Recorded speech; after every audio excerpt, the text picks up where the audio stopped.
Let's begin with a drum set. Listen for an explosive live sound.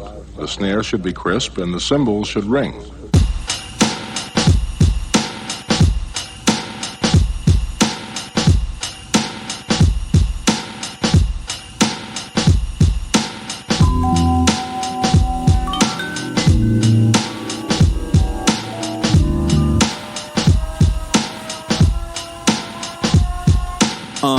I admire you when my living has a limit of desire to keep it going. I'm just knowing that my time with you makes a difference. How I'm feeling when I vibe with you. They can't divide us two. We got a bond like 007, right?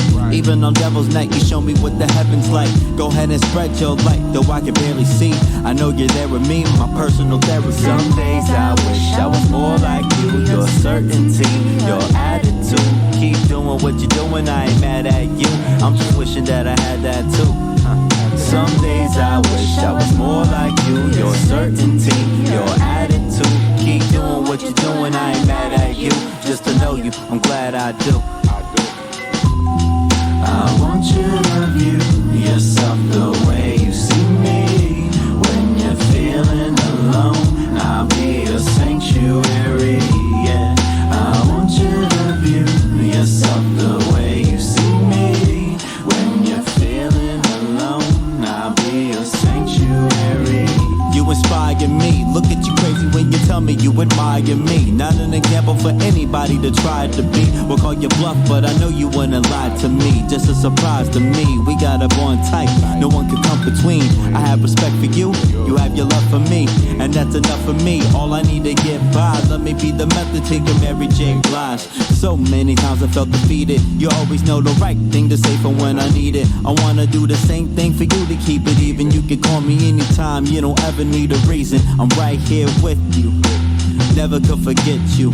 All the things that we've been through, everything we went through, hey, none of it was simple, but I'm right here with you. Some days I wish I was more like you. Your certainty, your attitude. Keep doing what you're doing, I ain't mad at you. I'm just wishing that I had that too. Some days I wish I was more like you. Your certainty, your attitude. Keep doing what you're doing, I ain't mad at you. Just to know you, I'm glad I do. I want you to view yourself the way you see me. When you're feeling alone, I'll be a sanctuary, yeah. I want you to view yourself the way you see me. When you're feeling alone, I'll be a sanctuary.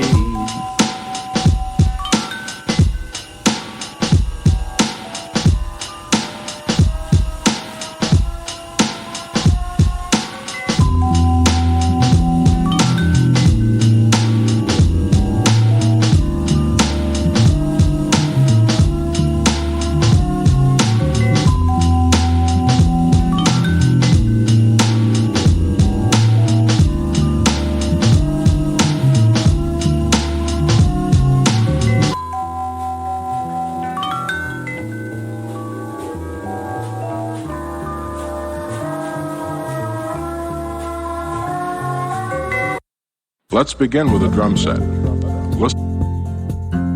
Rise and shine. Pour yourself a cup of coffee and tune in to Good Morning Aurora.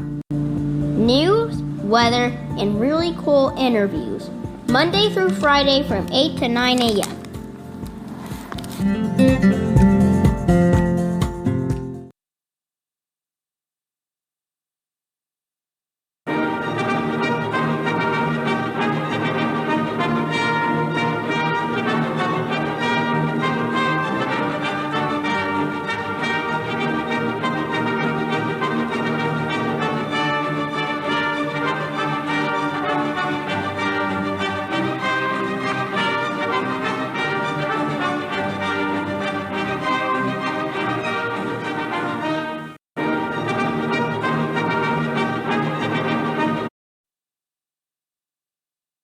That was the double monarch. Play it again, actually. We got time for that. We can, because we're feeling it. Still got to continue on recording. Yes. It feels so good to do this.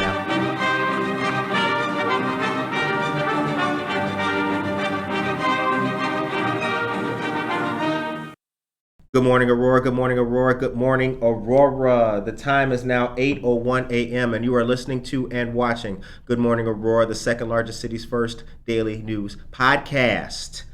Yeah! Doesn't that feel good? That's a clap for all of you. Now, we have a special guest with us today. We have a full-time legislator. We have a leader. We have a state senator. A tea drinker? Yes. Is that from Jake's? No, this is my tea from home. Okay. That trail of superlatives could lead to only one person, State Senator Linda Holmes. Good morning to you. Yay! All right. How are you today? I'm very well.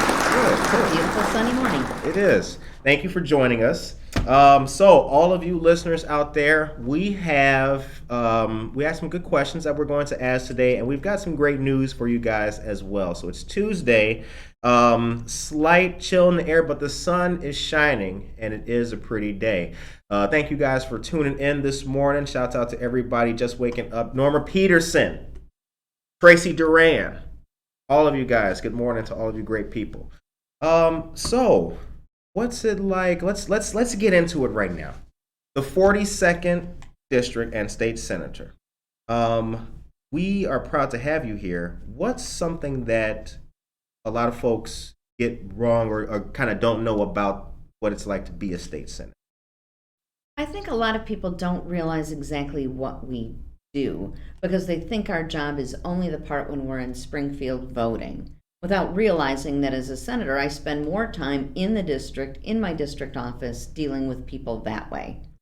Anybody that has issues or problems and needs to be connected or get answers. And your office is right downtown here in Aurora. It was, but then Okay. we moved because the owner of that building decided to turn it into a personal residence. So I ended up moving to an office that's out around Fox Valley Mall. Okay. Wow, big personal residence, right? That was LaSalle Street. Yes. Yeah. Yes, and it's huge. It is. It's on multiple floors. Yep. It was right next to our friends of the Alive Teen Center. Great place, great people over there. Addie Rubio and Casey Chitwood. Good morning to you guys as well. All right. So what's Springfield like? Intense. Ooh. Well, you have to remember we're there, typically our typical schedule is we're there Monday through Thursday or Tuesday through Thursday. Okay. In leadership, I go in usually a day early because we have bill review, we have different meetings. So we're usually there 4 days a week or so. And during session is only January through the end of May. Okay. And then those are when all the bills get introduced and we are voting on them. Interesting. Now, we saw you locally in the community. Most recently, I think it was at the Prisco Center. There was a great vaccination event out there and all kinds of good stuff and resources with the community. How often do you do those? Quite often. Right? We try to do things like that we can interact with the community because after that, it was exactly 2 weeks ago. We did another sort of a vaccination clinic out of the Eola Community Center. Okay. And we paired up with VNA, and they came out and they were giving boosters, first doses, and I believe also the seasonal flu shot. So we just had that opportunity for people. It made it easy for them. They didn't have to make an appointment. Right. Just show up and get your vaccine. Oh, very cool. The community appreciates that. Shout out to everybody and good morning to you. Okay. Now, Agriculture, Commerce, and Economic Development. You're on that committee. Yes. It sounds like we would know what happens with all of this, but what kind of activities and duties are in there and what do you do and responsible for with the committees? Well, we all sit on several committees. In addition to that, I sit on local government, I sit on the executive committee, and that's where bills, when somebody has a bill that's introduced, it goes through a process called bill review. And that's when it's assigned to a committee. Okay. So that means as a senator, I don't have to sit there and try to read through the multiple thousands of bills that are going to possibly come before us. Right. They go, it's almost like they get vetted through a committee. So the committee has the opportunity to ask all the questions. Okay. Like with Ag Committee, if we've got a bill up in Ag, we'll usually have the Department of Ag will be there. The Farm Bureau usually has input on the bills. And they go through there, and then it's got to pass through the committee before it's going to go through the whole floor. Wow. So it is like Schoolhouse Rock told us all. You guys remember that? Man, I just heard it. Just heard about it. Okay, and you are the first woman president of the National Association of the Remodeling Industry. Oh my gosh, that's going back a number of years. Yes, I was. I ran a remodeling company for 20 years prior to doing this. I never imagined a life in politics. It was never in the plans. Where were you born and raised? I was born in Chicago, Okay. the company of Mary Hospital. I was raised in Hoffman Estates. Okay. Moved to Aurora back in 1983. Oh, wow. Aurora has... So it's my adopted hometown. Adopted hometown. Well, you've made it. You have made it a real home. Done a lot of good stuff here. So, Aurora. Let's kind of stick with it. The Aurora of now and the Aurora of '83. We've seen a lot of big changes, but what are some of the biggest changes that you've seen? Huge changes. It was actually back in, it would have been in the 90s when I moved into a historic home in Aurora off of Wilder Street. And we actually had a rash of burglaries in the neighborhood. That was when Aurora had some serious crime problems. Right. And we had a rash of burglaries and a neighborhood group formed. And I was part of that group. That's how I became such an activist for Aurora, which ultimately led to this. So it's kind of a circle of a pattern. As a matter of fact, funny story. So our neighborhood group would go out and we would sort of patrol and just walk up and down the streets and be a presence. That was all it was, just so people knew that we were looking. And at that point, like I said, Aurora had a horrible, those were the years where we had 20 plus murders. Right, I mean, when you look at what Aurora has become today, it's so much safer. Mm-hmm. But we were out there and this little blonde officer walks up with her blonde ponytail, comes up and she says, "Hi, my name's Kristen Seaman. I'm the new community policing officer." so then Kristen and I looked at each other and went, how did all these years later, I'm the senator, she was the chief of police? Kind of fun. Now we have come a long way from that. I think for a lot of people, it's a night and day situation here in Aurora. So many people. So Kristen Zeman is now gone, and we have Chief Keith Cross actually. Yes. And I think that the policing situation, specifically getting rid of gangs and crime, I think that this is a new renaissance for Aurora. Is that a fair statement? I think it is. And you look at it, there's a lot of building going on. I mean, back in those days, did we really have housing downtown? I mean, look at what has been built up, which one of the ways of making a city much more livable is when you've got residences and businesses. Right. And I think that, like I said, I think a lot of these things stabilized Aurora. I think so too, and we see more stabilization coming because there's a new apartment complex that's we're reporting on. That's coming next door to Jake's in La Quinta. Yeah, that lot right there. Which is beautiful. We've got a beautiful river. We do, and it's right by River Edge Park. And as we let you listeners know, whoever moves in there, if you move out of mom's house and get an apartment, have a housewarming. Invite the radio crew. We'll go live from your place. Right. They're gonna have swimming pools on the floors apparently, and like the parking garages, so you can get out of your car and just walk into your apartment. Or the swimming pool is like right there. Yeah. Wow. I know. That's what I said. I haven't looked at the plans for that one. That'll be fun. Okay. So I have a couple of news items that I want to deliver to you great people, and then we'll get back to our discussion with State Senator Linda Holmes. And the first, this is news about Friends. Rosary High School in Aurora will hold its pancake breakfast with Santa from 8:30 to 11:30 a.m. this Sunday at the school, which is located at 901 North Edgelawn Drive. Area families are invited to attend the breakfast, which will include pancakes and sausage, coffee, orange juice, and water.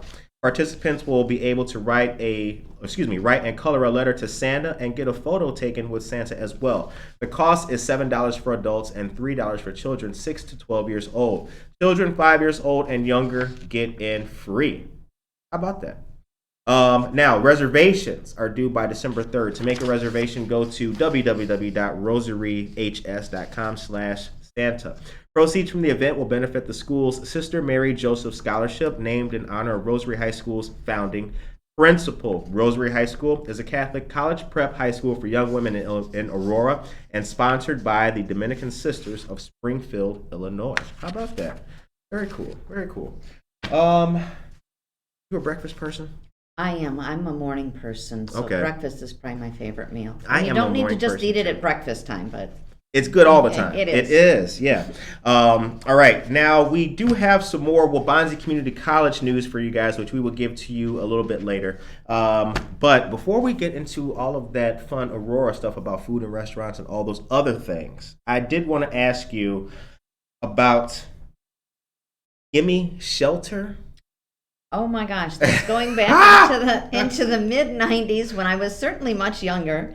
It was a home improvement show. It was on the Discovery Channel, and they had local experts. So I was their handyman expert, and so they would just they were like 6-minute segments of doing various home repairs. And you never watch TV the same after you do a TV show to realize that 6-minute segment would take hours, and if you were doing it on site, it would take 8 to 12 hours. Right. Just for 6 minutes. Yeah, you are there for that duration, Yeah. just for that little bit of footage.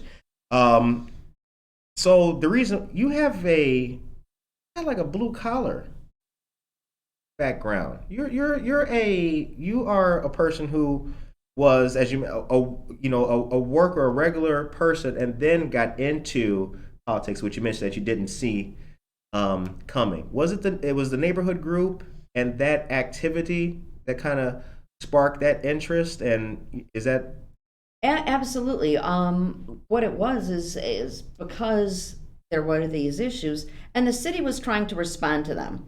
So what they would do is they would put together committees. I know we had one years ago on licensing rental property owners. So if you had rental property, you had to go through a licensing process. Well, and that was only for multi-dwellings. And we ended up making it even because one of the ways that landlords who are not as good neighbors would do is then they would just do a single family home, because then it didn't have to go through the licensing process. So we did that. So because I worked out of my home, I was able to make all those different committee meetings. So very often I felt like, out of this city of 100,000+, I was the token Aurora resident. oh That was in all of those. So that led to people knowing who I was. And another sad situation that I think is getting a little better these days, I was then asked to run for county board. The thing I say that where I bring up where there's a concern is they say that politically, men very often decide to run for office. Women wait to be asked to run for office. really? That's what they say. Huh. They came after me, and I said no. I had no interest in politics. Right. Then I was on the county board for only a year when a couple guys came up from Springfield and said, we'd like you to run for the Senate. And I looked at them and I said, I'm brand new to politics, flying Right. under the radar. How do you even my know first who date, I am? bro. And they're like, well, you're not exactly flying under the radar, because I guess when you're a loudmouth neighborhood activist, people end up knowing who you are. They do. But we need more people, or I think society has needed more people to speak out and say something at any given time. When people don't say anything, when they just think somebody else will do it, or it's not my problem, that whole not my problem mentality kind of thing, I think is very detrimental. So we need people to speak out. People should be invested in their communities, Right. and in their neighborhoods. I totally agree. So on the county board for a year, and then asked to run for Senate. Okay. And you were elected in 2006. To the Senate, yes. To the Senate. Okay. What was the process of running like? Because you were brand new to it. I was brand new, so you have some staff and political staff that helps you out, Mm-hmm. but you have to get petitions signed. In order to run for any office, you need to get a petition that has X amount of signatures on it of people who would be willing to at least put you on the ballot. Right. That's all that does. Once you're on the ballot, then you're doing one of the reasons I think we've been so successful in Springfield, meaning the Democrats, was, you know, we're a majority Democratic government in Springfield, is because we were always urged to go out and knock on doors and talk to people. Right. And How that's- else? How else are you going to do that? But it doesn't seem like something everybody can do. I think that they kind of do they get overwhelmed, or, you know, because the people have opinions? Sure. Right, and the that is- process can be overwhelming. But I will tell you, I think I was most surprised at when I knocked on somebody's door. I'd be thinking they'd be looking at you, going, "Wait a minute, you're interrupting my day. You're a politician. Do I really want to talk to you?" And yet, I've had maybe a handful in all of my years of doing this of people who have been rude. Right. Most people are extremely polite. So it's just talking to people. Right. And they're happy you come to them and ask their opinion. Because one thing people always say is like, I never see these politicians here. They never knock on my door when I'm eating lunch or whatever. Yeah. Now, what was it? How did it feel to get elected? What was that day like? Take me to that moment. Do you Oh remember? my gosh, Where were you? It was nerve-wracking because at that point the district included parts of Plainfield, Joliet, Shorewood, as well as Aurora, Montgomery, Oswego. And I was not expected to win. I had an opponent who had been on the Will County Board for 10 years. So I mean it was sort of a nail-biting situation. Ooh. So you're all meeting at a restaurant. Right. And so I was downtown in Aurora. I'm trying to think of the name of the restaurant at that point. It's no longer there. But so you're just watching those returns come in. Oh, okay. And I mean I won with 52% of the vote, so it wasn't this overwhelming landslide of. But that's a win, though. coming in. Yeah. It's a win. Interesting. All right. So the time is now 8:18 a.m. Monica, would you be so kind as to take us to a commercial and let us know what's happening in our great city on a local tip? All right, good morning and happy Tuesday. Here are your local headlines. Don't forget to please subscribe to our YouTube channel to stay up to date on all of our content. There you can also watch all of our interviews and receive notifications when we go live. And I'll be sharing our YouTube link in our chats. The team of Indivisible Aurora will be holding a ribbon cutting for their community fridge this Friday, December 3rd. This is a long-anticipated project by the team of Indivisible Aurora. The event has been shared on our Facebook page.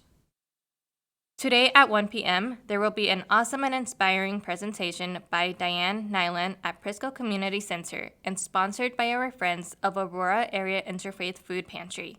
Diane is an author, filmmaker, and will detail her recent book titled Dismayed and Driven, My Look at Family Homelessness in America.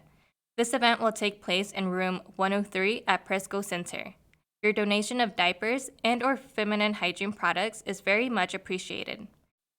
The flyer has been shared to our Facebook page as well. Also, today a free caregiver seminar will take place from 1 p.m. to 2:30 p.m. Enjoy motivational speaker and renowned author Loretta Vini in a conversation called Moving Caregivers from I Give Up to I Got This. This seminar, sponsored by Age Guide, Alzheimer's Association, and AARP, will present tools that every caregiver needs to thrive with confidence. And I'll be sharing the registration link in our chat. Wonderful. All right. So, friend of the show, Dan Burrow says, Senator Holmes was my county board member, followed by Donnell Collins, my wife, Teresa Barrero, and now Dale Berman. Great people. How about that? Yeah. Oh, awesome. Sandra White, good morning to you as well. Brooke Shanley, good morning. All of you great people. And Gloria, good morning to you as well.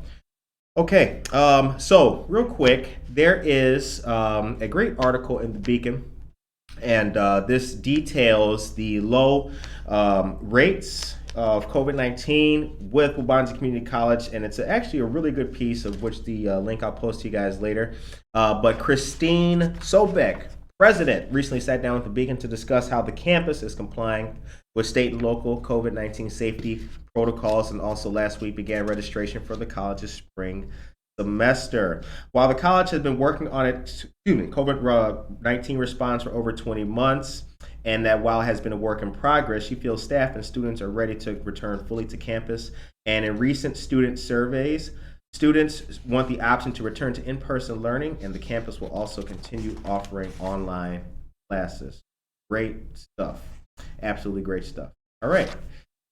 So now let's talk more locally. What are some things that the office is currently doing and has going on here in the community and will be coming up? Well, we had done that vaccine drive. We also partnered with the food pantry and actually collected food that we gave out a couple weeks ago. All right. Which was wonderful. And as a matter of fact, my office set up so that for a few of those deliveries, we actually went out and delivered them to the people receiving them. Nice. Oh my gosh, talk about fun. And I have to say, to at least a couple of the deliveries, they were so much fun because they were cat owners. So I got to see their pets. And I mean, people actually invite you into their house to talk. And oh, yeah. Which is a wonderful thing to do. So I always say anybody who volunteers or does anything like that, you're almost selfish for doing it because it makes you feel so good to know you're making a difference in somebody's life. Yeah, that's it's actually interesting. That's why I volunteer. Like many years ago, I realized that like when I felt, when you're done with it, felt like empowered. It made me feel good. Like I was like, wow, I really feel good helping absolutely helping these people get better in whatever the case may be. I was a Humane Society volunteer for a number of years. Shout out to the Humane Society. That was the Naperville Humane Society that I volunteered with for, I think, like 7 or 8 years. Really? Yeah. Who have been some of your mentors? Well, I would say in the Senate, my mentor, and not surprisingly now when you see where he's gone, was Senator Don Harmon, who was the senator in Oak Park, who recently, it was 2 years ago exactly, I think, about when he became our Senate president. Okay. He was my mentor from the very beginning because being so new to politics, I would sit there and his seat on the floor was kitty corner ahead of me. And I would run over and I'd say, well, what does this mean? Because I didn't understand the whole government process and all of the rules. Yeah. It's sort of a big learning experience to understand parliamentary procedure and all of that. And he was always a wealth of knowledge. So, and again, I've only seen it like on TV or on videos and things like that. When you have to work across the aisle, right? And for the listeners, I kind of want to highlight on this about the building consensus and everything. Like, it's not possible to get one's plans worked out if others on the other side don't agree to it or sign on. Is that true? What's that like? Well, it's much more difficult. Right now, we're at a point where we have a supermajority, so quite honestly, we can do things without getting the other side involved. But I will tell you, the best legislation is when you have both sides involved. I was very fortunate when I was first elected that Tom Cross of Oswego was the House Minority Leader. So he was my rep. Okay. And so we often work together. As a matter of fact, I will always tell this story because now Tom is with Aurora University now. All right. After he left. AU gets a lot of shout outs on this show. We have an AU student right here. AU. Okay. I love AU. But anyway, so always was the MC at the Oswego Father's Day Parade. I was in the parade my first time after being elected. I had just served my first spring session, and I was told to write a little blurb that Tom would read when we walked by. I will say that Tom completely ignored my blurb and just went on and spoke and said, I'm so glad to be working with Linda. She's doing all these things. To the point where I literally sent the man a thank you note after the parade, which sort of cemented a friendship. We're still friends today. But that is the way you need to work with people. Tom and I always looked at it as I was in the majority party. He was a minority leader. Why not carry legislation together? Right. Exactly. That's a little bit of Good Morning Aurora spirit for you listeners. You guys know that here. We work better together as a team, as a unit, and bringing in people from the opposite side or wherever the case may be. All right, now I was gonna, as we mentioned, have to ask you about local Aurora restaurants and things. Where do you prefer? Where do you go to? Where does Linda Holmes frequent for lunch or dinner? I will typically go to Basil's, which is out around the mall. It's more of a sort of a Mediterranean flair to it, and being that I'm half Greek, it's one of my favorite restaurants because if I want to go and get saganaki, that's definitely the place to go. What's saganaki? The flaming cheese. Oh, I didn't. Oh, culture. It's great. Yeah. You have not had saganaki? I'm going to send you to Basil's and I'm going to make you order saganaki. Fair enough. I can. I had never heard of it. How about that? I follow them on Instagram too. I like all of their food pics. I guess I got to go back and look. Saganaki. Okay. Saganaki. We had the pleasure of interviewing Angelo Chrysanthakis. I think he was a chef at Basil's. I think that's how you pronounce his name. I like Mediterranean food. It's really good. It is. It's really good. So Basil's. Basil's is one.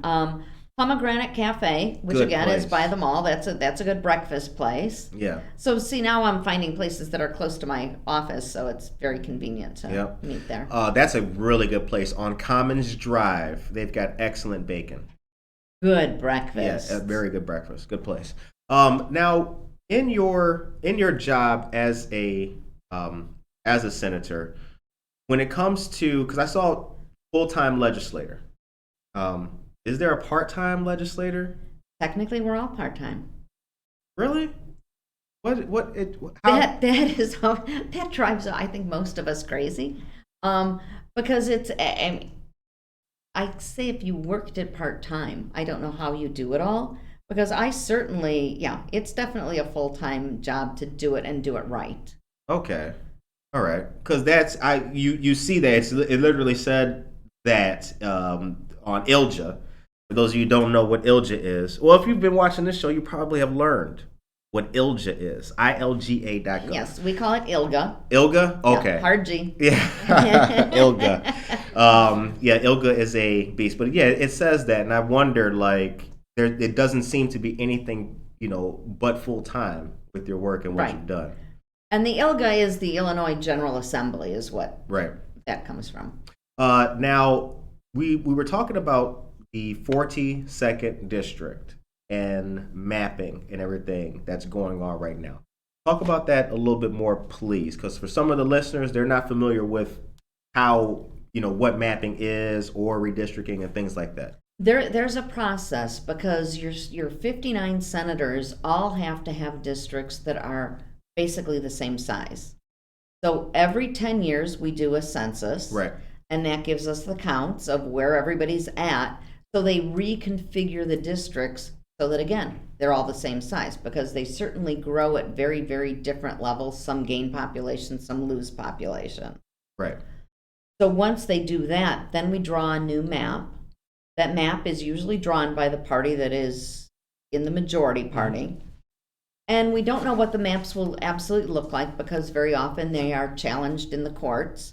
So the current map is going through that process right now. I believe the first hearing is going to be December 7th. The process of being challenged. In the courts.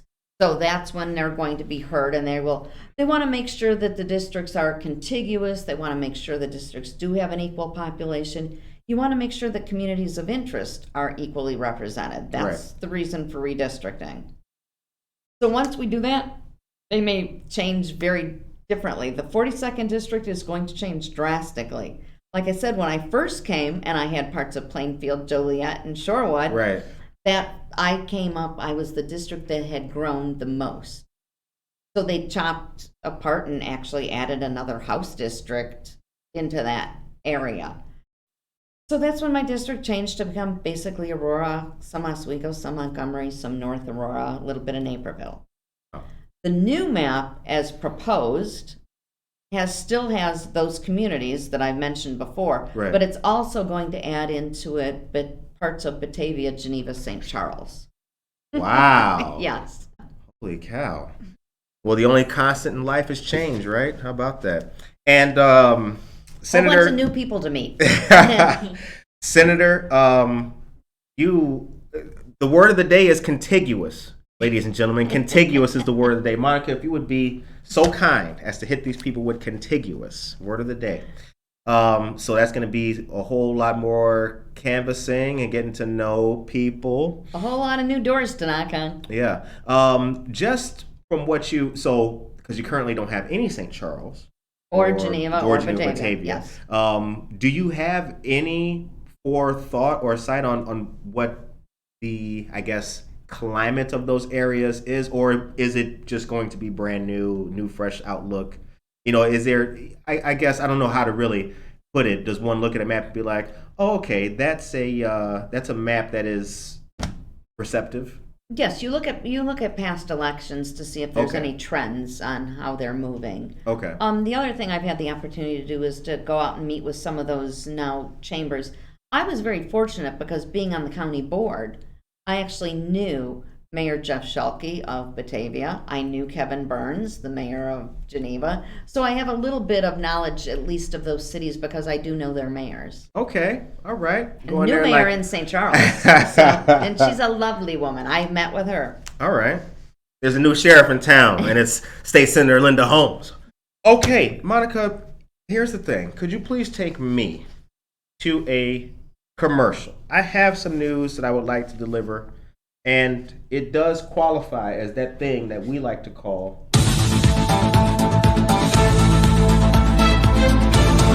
all right.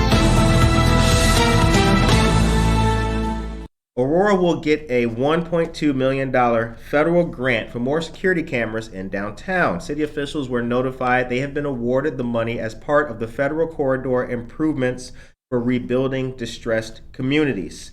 According to Aurora's Chief Management Officer, Alex Alexandru, the city is likely to see the money at the beginning of 2022. He said the city applied for the grant about 4 months ago, thanks to work done between the city's grant writer, John Russell, and Information Technology Department, the Mayor's Office of Economic Development, and the Aurora Police Department. Officials identified about 40 locations where the city could use new or upgraded cameras. They include parking areas and transit areas. According to Assistant Economic Development Director for the City of Aurora, Mr. Trevor Dick, he says that the grant was for cities that suffered damage during the unrest in the middle of 2020. And according to Alex Alexandru, the additional security would go to good use with more and more attractions coming downtown, bringing more and more people. When the city recently purchased cameras for the Downer Place parking garage, it did so with an eye toward getting equipment that is compatible with current software. Absolutely good news. Safety is key. Safety is key. And as we talked about, Aurora is leaps and bounds of where it used to be, and the future seems particularly bright here in the city. Well, and I have to say, you've got to give credit to City Hall, the mayor's administration, for being so proactive on applying for grants that benefit the city. Right. They also have an active presence. I mean, they do come down to Springfield and visit with me and other legislators on trying to get some grants and pushing some initiatives too. So I have to give a shout out to the city for being very good on that. I think we can clap. Yeah, we can do that. Yes. Shouts out. And shouts out to our friends in City Hall, like Chad Jimenez. Good morning to you, dear sir. We appreciate you tuning in and listening. The time is 8:35 a.m. Okay. So one of the things that I would also like to get a feel on when it comes to, I saw the mayor did go down and make the trip to Springfield, meet with legislators. This is a question, once again, as a person just on the outside looking in, kind of a novice. It is required of a senator to work with a mayor. Yes. And there is no level of a local government that a senator does not work with. Like, that's part of it. right? Well, yes, and I said people very often sort of follow the presidential election and don't look at the elections that really have the most impact on their lives, which is your local city council, Right. your school boards. All of those are so important because they impact your daily life. Yeah. And speaking of which, we are right around the corner from the Kane County Government Voting Center here in downtown Aurora, right around the corner from Subway, actually. And we have, we've been tried to be a voice to let people know that since we're local and since we're down here, voting and exercising your civic duty is always something that is it's good to do. And the early voting and the absentee voting have been an enormous boon and a convenience for residents to try to make sure that everybody does get that opportunity. And I just have to say this, not obviously as a politician, but you don't have the right to complain about how things are going if you don't personally go out and vote. Amen to that. Amen to that. Seriously. And yes. And right. To our live audience, thank you for clapping, you guys. Thank you for clapping. Now, I also believe that when you do exercise your right to vote, you learn so much more about how things work locally. Like, for example, your local county board, especially when it comes to resources that you as a resident can access, perhaps quicker than federal resources. Certainly. Or state resources. Or state resources, yeah. Those are like your quick lifeline to services that you may be needing, which is why we've tried to shout out the King County Board here many a time, and also some other resources like 211 and just some of the local stuff too, because they really can help people. I do want to ask about B2B, and is B2B still going on the Back to Business grants and those monies? I believe they are. Okay. I mean, and again, that has been, I think what most surprised me through this pandemic was how well the cities actually managed their money and coming out on the other side of it. Right. I mean, I will say, and I've got to give this plug, that businesses will do better the more people that are vaccinated, so the less COVID is out there spreading. Simple. Absolutely simple. I usually drop the mic with the good comments here. I'm getting beat on my own show, ladies and gentlemen.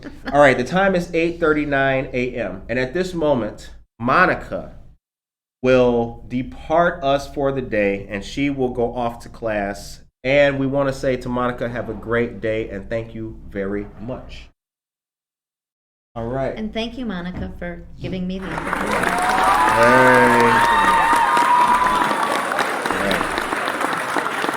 And now, ladies and gentlemen, oh, it's just Curtis and State Senator Linda Holmes now. Yes, that's right. Monica has done a fantastic job. We appreciate her on the team. All right. Next question. What has been a bill that you have been proud to be a part of, and why? Oh my gosh, there's been a few. Trying to think, probably the most recent is we've done some good bills that have some good medical bills. I know I did one on mammograms, the difference between a diagnostic and a screening mammogram to make sure they're covered. That's a vitally important thing as we're trying to, that was working with the Medical Society to try to help women when it comes to breast cancer, which we know is very, very curable in many cases if you catch it early enough. Right.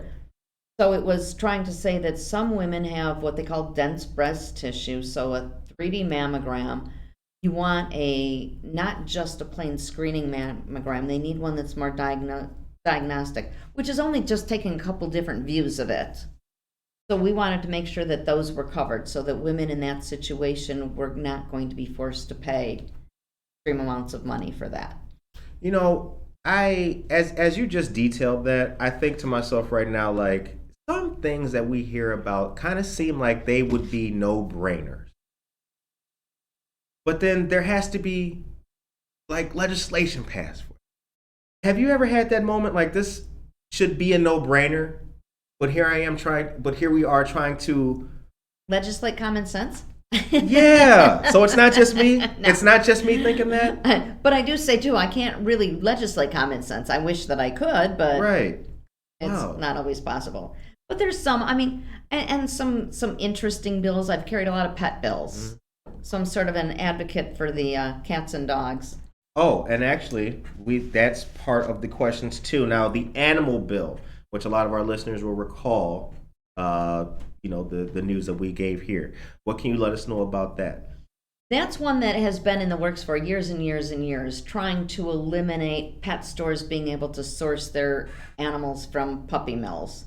Puppy mills are large breeding facilities, and the animals are not kept in the best conditions. Very many of them are sort of caged for their lives, Right. so that they can breed. So we've been trying to attack that, and it's never gotten anywhere. And this year, we had DuPage County and Naperville did that, where they were no longer allowing pet stores that sell pets in their city. That just spurred on all of the pet stores, a bunch of them, to try to move to Aurora. Wow. And that's when city council started getting very active in that. So they put together a committee that was supposed to study it and give recommendations. Right. And at the same time that was going on in the state, we were also trying to pass a law that was statewide that would do that. What are the penalties for the people? Do people get, caught routinely with if they are mistreating and doing this in a foul manner? And what's the problem is it's so hard to police it and to get people out. I mean, the state has limited resources when it comes to being able to, go in and check every facility as often as they need to be checked. Right. And also they have to give advance notice. Well, you give advance notice, They're going to clean up. They're going to, right. right. So we did finally get that bill through both the Senate and the House, bipartisan. So Aurora ended up not having to do their part of passing that for Aurora, because now it's statewide. Right. Next question. In your journey of becoming a part of the Senate, what has been a key factor for your motivation? The fact that, as frustrating as navigating politics can seem at times, there are other times where you're talking to somebody and you've helped them, and it makes you feel really good that you've made a difference in somebody's life. I had a woman years ago who had a concern because she had a brother who was in his 40s that was out of state, being taken care of by his father and stepmother, and the father passed away. Right. And the son, they had nowhere to go, so he came back living in her household. Well, he required more immediate and 24/7 care, so she ended up having to quit her job to try to take care of him. And she was starting to dip into the college fund for her girls, because what else could they do Right. with her no longer working? And she came to my office literally in tears talking about it. And I was able to make a few calls with the Association for Individual Development. AID. AID. Yeah. Yep. And I talked to them, and they managed to get him into a group home. To which that left the woman who would come to me being able to go back to work. But she also said the difference for him to be in a group home with people that had similar abilities. Right. So he was working. They had formed a bowling league. They played games in the evenings. I mean, it's so totally transformed a life. She came to me again to thank me, again, literally in tears, going, "You don't know what a difference this made in my life." That's awesome. So I'm like, if I do nothing else, I made a positive difference in her life. That is absolutely awesome. Congratulations. That's good news. Yeah. And a good story. How can folks contact you? How can people who need help contact your office? Well, I mean, I have a district office that's here in Aurora. I also have a Springfield office. So those numbers are online. They can easily be accessed. So call my office, set up an appointment. And one question that I'd like to ask is, how can we, our listeners, help you?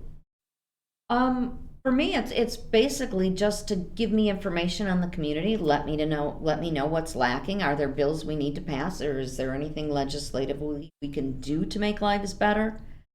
And just get involved, and obviously get involved in political campaigns if you have that desire, because we can always use the volunteers out there with us, knocking on doors, getting petitions signed. Yes. If you guys want to volunteer, you heard it here. That rhymed. I like that. See, I still have a skill. All right. I have another piece of news about our Aurora City Council that is very important for you guys to listen to, and then we will have our final questions with our State Senator Linda Holmes here. So listen up. Told you about this yesterday, but I will reiterate. Not the word of the day. The word is contiguous, but we'll give you a twofer. All right. The Aurora City Council is set to look at a $500 million budget for 2022 that tries to recover some items put off during the past 2 years due to the coronavirus pandemic. The proposed budget is about $529 million when carryovers from the 2021 budget of $39.5 million are taken into account.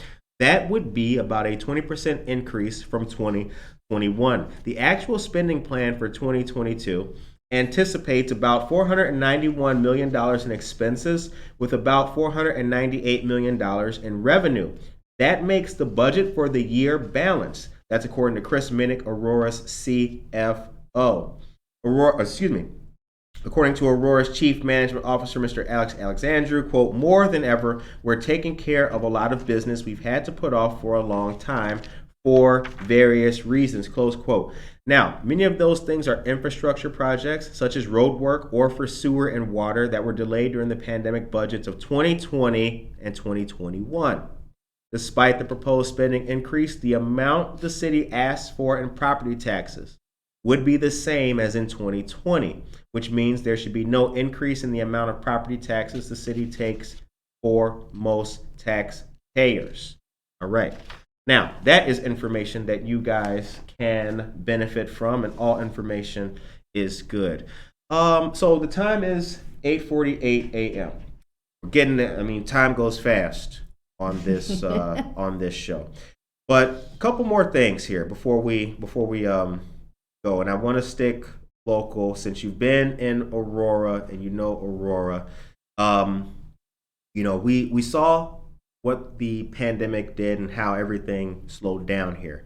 But we talked about before the show the new complex that's coming. There's the terminal building being redeveloped, and the Hobbs building and different things like that. So the question is are we we're seeing the light, but are you optimistic? How do you feel about the next year going into the development and the city coming back?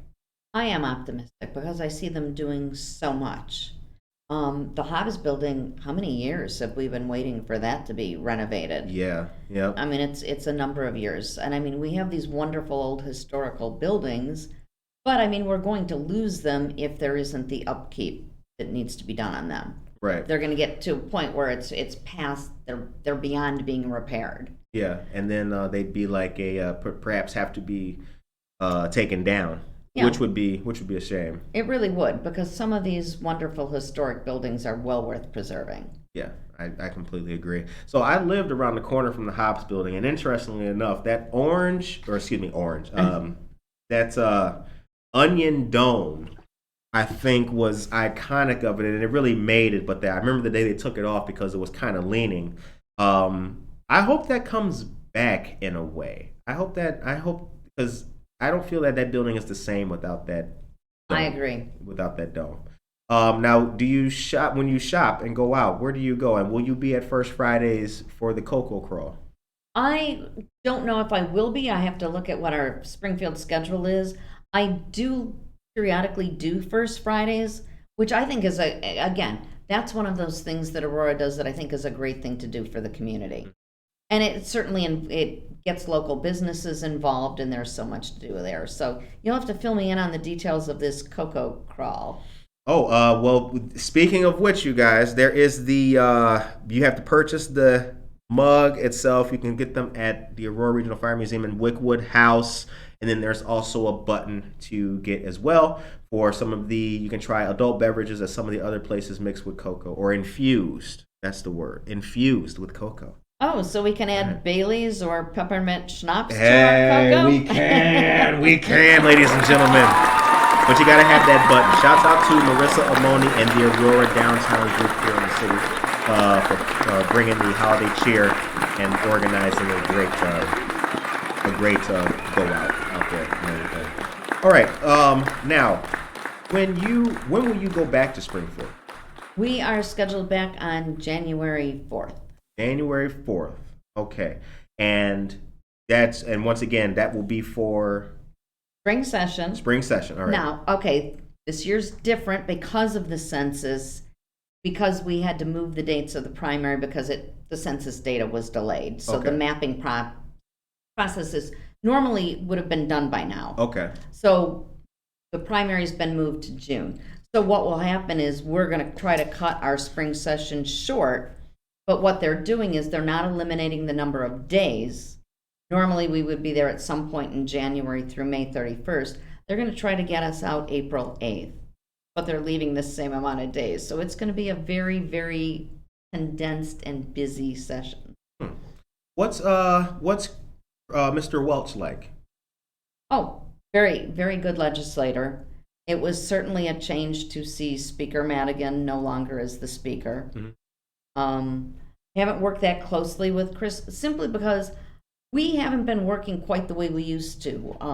Because of the pandemic, we don't have quite as much interaction or freedom to roam around the Capitol because we need to make sure that we're not going to be spreading COVID. There was activities taking place in like a bank building across the street or something, right? In a big was a big area. Yes, fortunately, as most people became vaccinated, they got back into their chamber. Right. Now, I've never been to Springfield ever. We need to have you come down. I do. I would love to come down there and see because I like the architecture.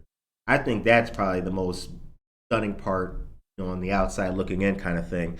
But B, it does fascinate me that what one reads or what one sees tweeted or what the headlines show one thing, but it appears to be a whole different reality when you're actually there. I mean, I see selfies, I see what looks like business getting done, but it definitely does appear that you guys work together quite well and it operates. I Yes. like that. I find that very admirable. We go out to dinner together. We certainly socialize together. Mhm. It becomes a little confrontational only right around the election time. Other than that, it's more like a fraternity or a sorority where, you're with your peers. Who else understands your job the same as somebody else who's doing it? Very good. Yes, you're right. That's obviously, yeah, you're right. I like that. I had the opportunity to canvass once upon a time. And I have to say, I give you guys a lot of credit. I do. I appreciate the fact that legislators go out there and knock on doors.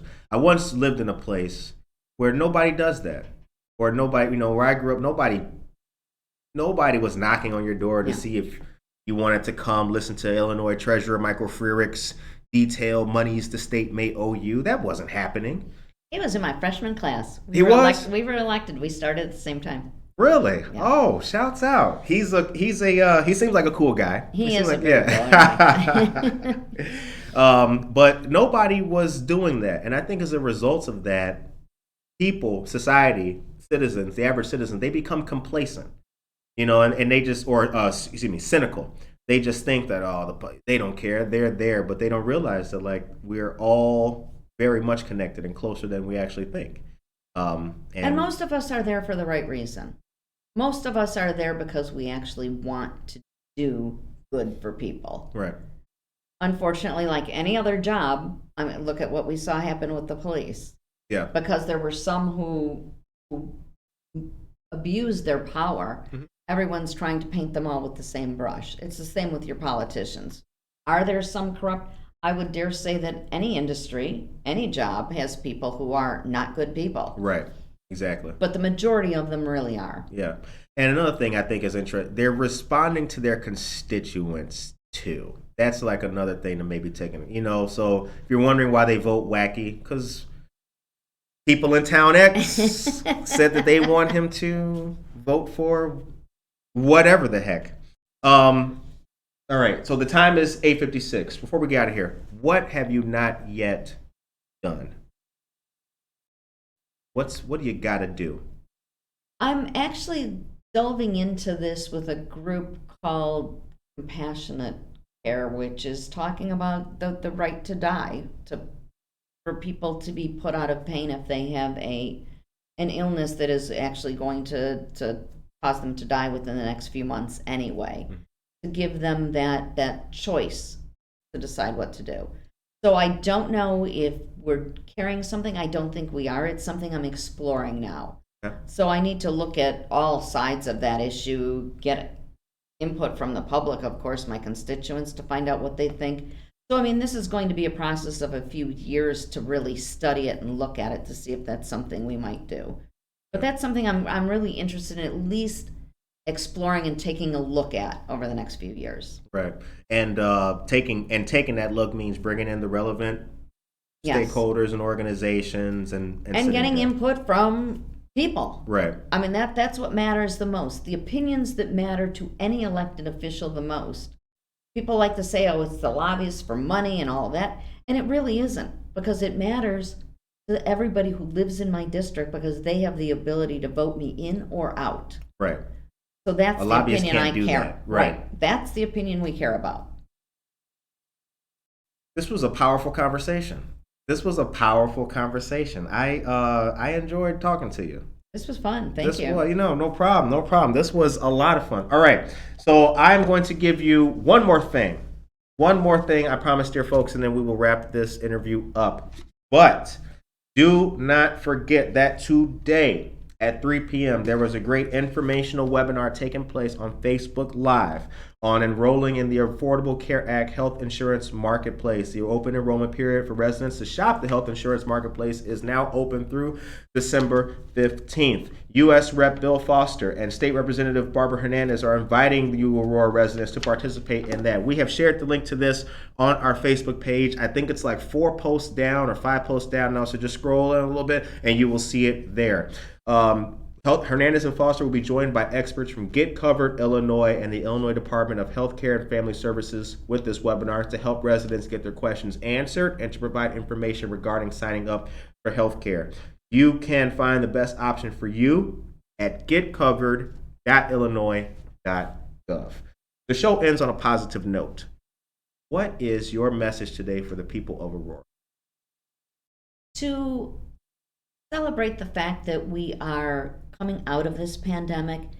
Get out there, enjoy yourselves, do some local shopping, help the businesses that have been impacted by COVID, and certainly go out there and look at if there are any opportunities to volunteer your time to help others. It will ultimately make you feel really good about yourself too. Amen to that. Well, all of you great listeners, we appreciate you guys tuning in, and we appreciate State Senator Linda Holmes for her time. Have a great, powerful, prosperous, and motivated Tuesday. Take care of yourself and each other.